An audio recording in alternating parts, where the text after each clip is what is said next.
Most simply, inflation is how much prices rise during a year.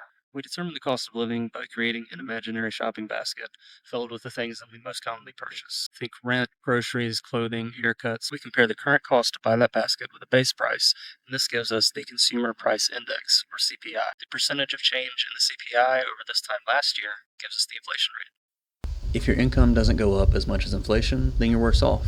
Your inflation-adjusted income is called your real income, and it's a good stand-in for your standard of living. If your real income increases, so does your standard of living, and vice versa. Inflation can be caused by a few different things. If the money supply grows too big, theoretically the purchase power of a dollar goes down and prices go up. There's debate about how this plays out in the real world, but it's still the most widely held theory. The other thing that can happen is that there can be pressure on the supply or demand sides of the economy. For example, a natural disaster or pandemic that disrupts production, or a jump in oil prices that makes production more expensive would lower supply and raise inflation. The Fed and policymakers can't usually prevent this kind of inflation, but they can fight to reduce it back to a better level.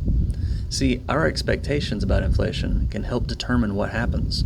If we expect prices to go up, we might negotiate for better pay or raise our own prices to prepare.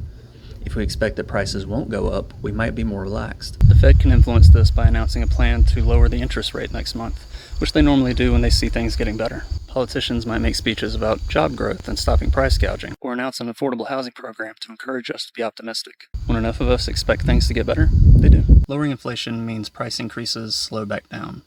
Prices for most things never actually go down themselves, but wages increase enough that our real income grows even more than the prices did. Once we hit that point, we're okay. There's just always a delay between being okay and feeling okay. You can go back and finish the Trail Talk episode now.